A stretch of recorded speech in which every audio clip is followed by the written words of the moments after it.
What up, Cowboys Nation? It's your boy DMV back with another one. Here we got Andy Dalton is moving forward, going to be our starting quarterback since the Dak Prescott devastating injury. So instead of crying over spilled milk, we're going to jump into how we can make this a smooth transition with 5 things we can do to make this much easier on Andy Dalton. But before you do anything else, make sure you like, subscribe, hit that bell each time I come out with content. All right, let's go. Let's get into it. Number one is quite simple. Feed Zeke.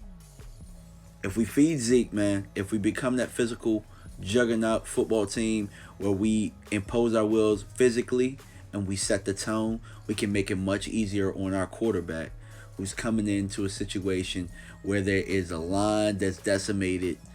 Even with the line being decimated, we've shown that we can run the football. And when we gritted our teeth and we just got it done and we did it consistently, it changed the dynamic of the game. So I'll say it again. Feed Zeke. It's just that simple. Which brings me to my next point, number 2, which is, it goes hand in hand with what I was just saying with feeding Zeke. When you feed, when you're running the football and you're doing it effectively, what are you doing? You're controlling the tempo. You're controlling the clock. That's one thing we have not done well this season is, be in the good margin where we used to be with time of possession. With having a weak defense like we do, you can't play as fast as you want to. Being that there's a drop-off between Dak and Andy Dalton, you're not going to be able to just go out there and sling it like that. Because one thing I will say is, while Dak will turn the ball over a little bit, Andy Dalton in his past has turned the ball over a lot. And if you play that fast tempo, you're even more susceptible to those turnovers that we don't want. Because ultimately, we don't want this defense on the field. So we got to find a way to control the tempo to where we're keeping that defense off the field. So it goes hand in hand with number 1. So let's control the clock. Let's play ball control.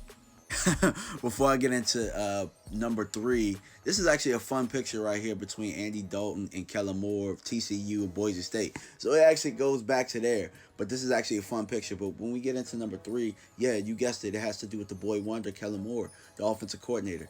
What they have to do is all 3 of those guys, Andy Dalton, Mike McCarthy, and Kellen Moore, they all have to come together and craft a plan to where they're playing ahead of the chains. We don't want a lot of third long situations. We got to find a way to where we're getting 2nd and 2s, 2nd and 3s. And, it may be playing small football somewhat, but what that'll do is that'll help us with time of possession. And again, it goes hand in hand with the 1 and 2. We're keeping the defense off the field. We're running the ball effectively with Zeke.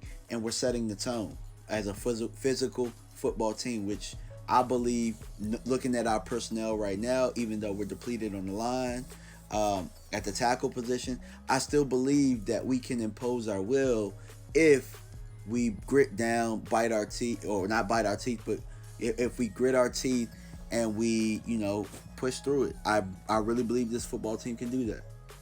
And number 4, we got to find a way to protect our quarterback. And I know that it's easier said than done, and most of you guys are going to say, well, we have a depleted line.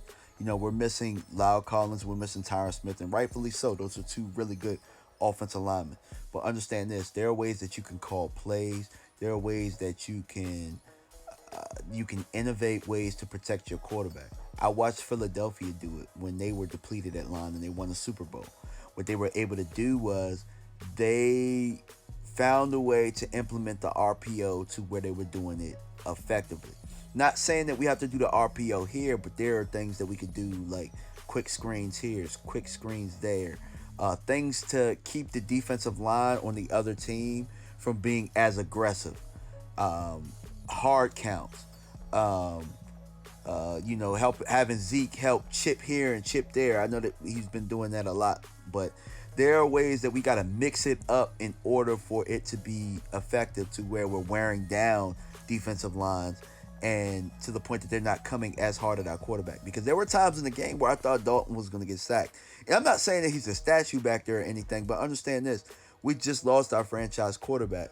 So right now, Andy Dalton is our franchise right now. Because after that, what is there? We really got to buckle down and find a way to protect our quarterback. And I think that we could call plays, and we could also find protections or really just, like I said, with number one, just running the football helps protect that quarterback even more. But bootlegs, rollouts, things of that nature can help us. And finally, have confidence in him. This is the moment you signed him for, just in case, insurance. And understand that he's not a normal backup. Andy Dalton is a starter in this league, has been a starter for a while. While I don't think that he's, one of the greatest, I don't think that but I do think that he's more than serviceable. And I think that you can win football games with him. So what that means is don't treat him like a backup. Treat him like a starter. Have confidence in him. He showed you that he can let it rip on certain throws. So let's make it easy on him to the point that all he has to do is just go out there and make plays and not do anything special. And with that being said, I think we could win games with this formula that we have here. But, make sure you guys, like I said before, like, subscribe, hit that bell each time I come out with content. And I'll try to keep coming up with videos like this. All right, guys. Peace.